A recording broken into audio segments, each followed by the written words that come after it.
Rabotai, toujours pour continuer l'idée des cours précédents, l'importance du bon comportement, on raconte que le Havetz Haïm,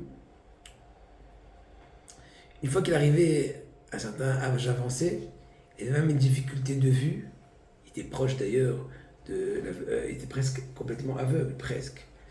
D'ailleurs, une fois on m'a raconté que lui-même s'est reproché, le Havetz Haïm, quand il était jeune, il étudiait trop dans le sombre, chose qui a nuit gravement à sa vue.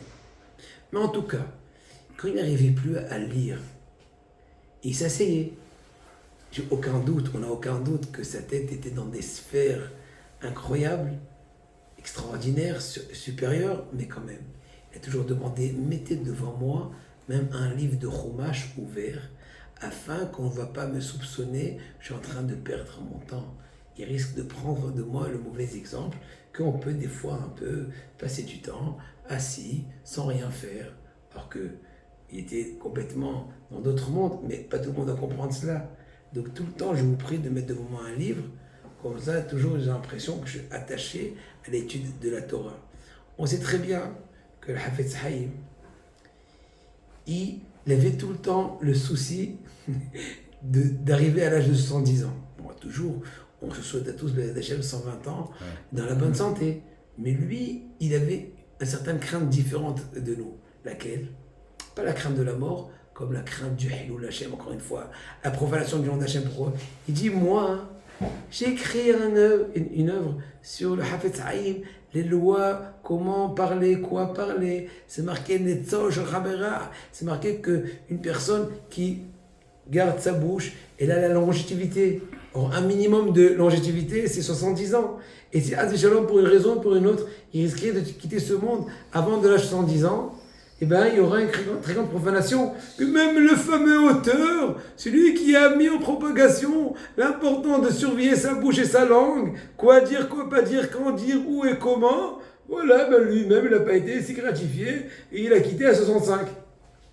Alors, il était tellement émotionné que même à l'âge de 90 ans, c'est très bien qu'à il était vers 90 et quelques, il a fait une messiba extraordinaire pour le Sefer de Havetz Haïm rétroactivement. Que maintenant, bon, Hachem, comme ce qu'on dit, il a eu plus Ma'am, 70, c'est déjà au moins le début, on va dire, de la vieillesse.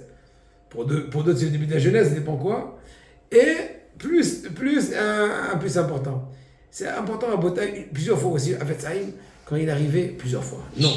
Les quelques fois où le Havetz Haïm, ou une des fois où le Havetz Haïm, une fois le Havetz Haïm est arrivé en retard à la yeshiva, à Shaharit, mais il a été très vigilant de taper sur la table à la fin de Haïm Shabbat.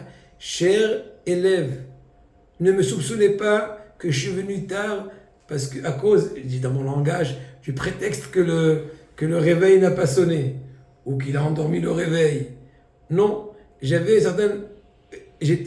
pendant toute la nuit préoccupé d'une sougya très profonde et je me suis un peu oublié, chose qui a fait que j'ai un peu tardé. Et pour preuve, je vais maintenant faire partager du gros pile-poule dans lequel j'étais occupé à étudier pendant toute cette nuit-là. Combien un Botaï, une personne doit être vigilante de ne pas donner un mauvais exemple. Et sans le vouloir, les gens t'imitent, les gens te regardent, te scrutent, essayent de voir, d'apprendre de toi à la rigueur, même des fois des légèretés d'esprit, et dire c'est à son compte. Si lui l'a fait, moi aussi. Si c'est mon père, moi son fils encore pire. Si c'est mon rab, si c'est celui, si c'est celui-là, ou si c'est une personne plus importante, etc. À nous, Bézat Hachem, de continuer d'être vigilants, de Bézat Hachem tout le temps sanctifier le nom d'Hachem.